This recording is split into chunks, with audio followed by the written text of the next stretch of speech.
Hey, and welcome back to the Dice Tower. I'm Camilla, and in this rapid fire roundup today, I'm going to be taking a look at a couple games, some old, some new, that I've gotten to the table lately, and I have thoughts on. So let's jump in.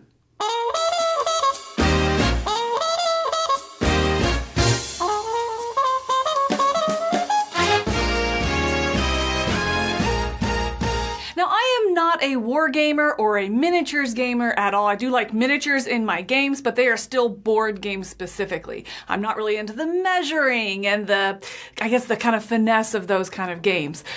So Omicron Protocol set out to bridge that gap between the war games, between the miniatures games, and board games. It comes with a fantastic tutorial system. And for me, that's really what made this game shine. I think it's a unique setting and very interesting, but that bridge to kind of take that overhead off of learning one of these miniatures games. I don't play a lot of hex movement and noise control and having to roll dice and get a certain number of points to figure out how to allocate them within distance and measuring. This tutorial system really simplified that for me. I very much enjoyed it, and I found myself kept coming back to this game for that. I found it very intriguing. I'm going to come in at an 8 on it. I still don't know that it's my style of game. It's a little bit too strategic, and I prefer more tactical games, but I was very surprised how much this genre did appeal to me. So, Omicron Protocol, bridging the gap between war games, miniatures games, and board games, comes in at 8.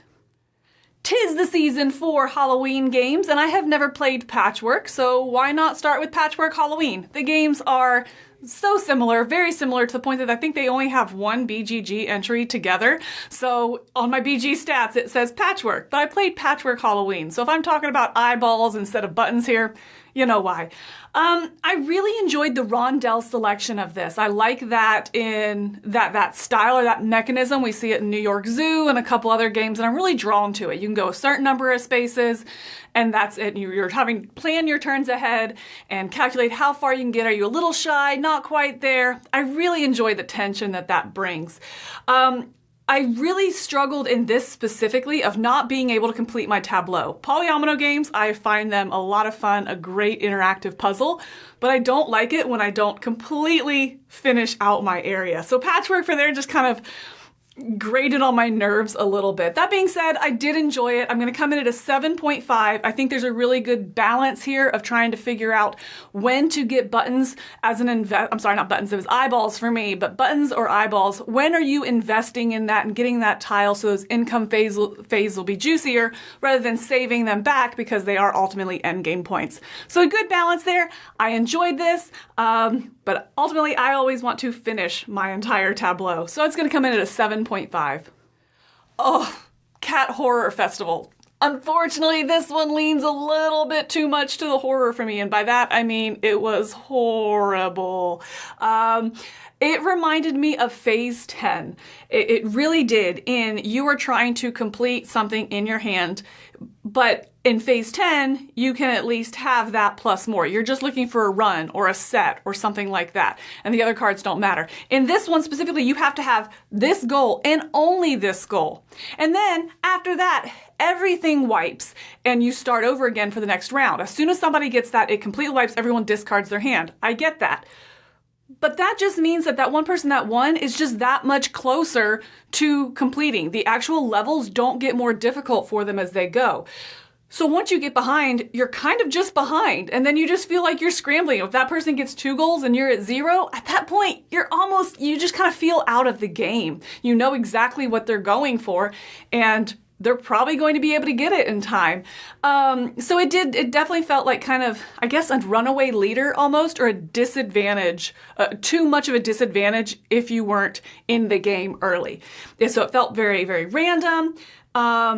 It did have interesting multi-use cards. I will say I liked that there are some interesting decisions of when are you choosing a card for the artwork on it, for that set or that goal, versus you're taking it in order to be able to take a different card or just for its power. So I did think that was an interesting kind of twist to it and kind of the redeeming quality of the game. The multi-use cards and the artwork brings this to a 5 for me. I would stomach through it. I'll play it. But I'm not going to recommend it. Now, Unmatched is not really my favorite system. It's not my type of games. I don't tend to like these two-player battle head-to-head kind of games. Who takes out the other first? I do enjoy Unmatched, but not as much as everyone else in the office. Tales to Amaze really had me intrigued because of this cooperative variant that it brings to the table. And you can use all the old Unmatched characters, some of which I have a lot of affection for. And so I can play that into this one game against these two baddies. That was really intriguing. And I have to say, I was very pleasantly surprised by this. It's not really an expansion. I guess it's standalone. It has everything you need in the one box, but it's also compatible with past things. I'm going to come in at 8.5. So I wasn't quite as enamored as everybody else in the office. But again, this system isn't really one that I adore or have a lot of affinity for. I found that it's a really good balance of strategy and tactics, depending on who you're playing and as you want to strategize out your turn. But because of that variable turn, you might have to adapt your strategy or your tactics as the turns are evolving. So if you go early, you might do one thing. If you don't play your turn till later, you might find yourself doing something completely different. And I like that balance and that cooperation and communication that's required to be successful. I like the variability of this game, that you have the two main baddies and you choose the other ones to go and kind of be the support baddies. And you're battling 3 every game.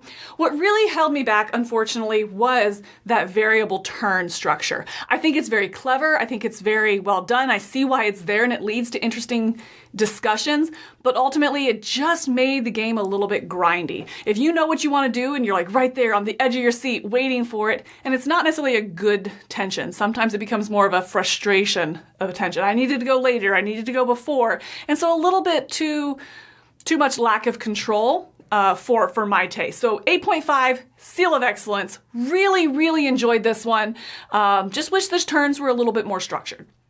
My favorite thing about First Rat is just how powerful the turns feel. For a simple kind of resource collection and trade generation Euro-style game, it's very rewarding turns to see those kind of combo together and explode by the end of the game.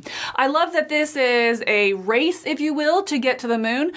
But it's not a racing game. There's multiple paths to victory. Are you going to play into that race and have one rat that tries to go all the way, or that really goes into building the actual structure in the rocket? Or are you just going to have this resource engine that you put into? So I think that there's a lot of decision making for strategy in this game. But at the end of the day, it's very simple. I can explain and teach this game to most people. It's a simple kind of intro Euro is what it feels like. The gameplay itself is a little bit long for my taste, for this style of game, I should say. I do like long games, but this game overstays its welcome by just a little bit, like maybe 15 or 20 minutes. So I am a little bit antsy by the end of the game. But ultimately, the resource generation is very fulfilling. I like the goals. I like the little bit of thinky of having to place your workers together to have them end on the same color. It's very innovative, I felt like, and I did find myself pleased with this game. I'm going to come in at an 8. I would very happily play it, very happily teach it, and I look forward to delving in again to those multiple strategies. Now, Emerge is one that I was drawn into for the look and the theme. I'm a sucker for nature games. I think that this artwork is very unique within this nature kind of boon of games that we're seeing here. It really stuck out to me, as well as I tend to like Pandasaurus games. So I was really intrigued by this one, but unfortunately it fell pretty flat for me. I'm going to come in at a 6. I found it to be just too abstract. That theme, that look of the game, the feeling of the game didn't really play out in the gameplay or come through in the gameplay. It felt very mathematical and just constantly min-maxing. Okay, so if I go over here and I build up this island, that's going to be worth X number of points, whereas if I do this instead, that's worth that many points. But if I combo it with this, that's that many points. Every turn felt like multiple math equations. It's like min-max the board game. And so it just made it just a little too grindy and a little bit soulless at the end of the day. It felt like a soulless abstract. So that was a real disappointment for me. I think it is clever. It's doing some neat things. I like that scoring of you score the multiplication scoring. I think that is interesting. But it just left me feeling a little soulless. So I'm going to come in at a 6. It's a good game. It functions well. I'd sit down and play it, but again, I'm not going to recommend it, and I don't want to play it twice. And there you have my 6 games for this rapid fire roundup. These have hit my table for various reasons over the last month and a half or so. Which of them have you played? Which do you like? Do you agree with me? Have you found that special something that makes one of these shines that didn't work for me? Be sure to let me know down in the comments below. And until next time, I'm Camilla. Keep on gaming.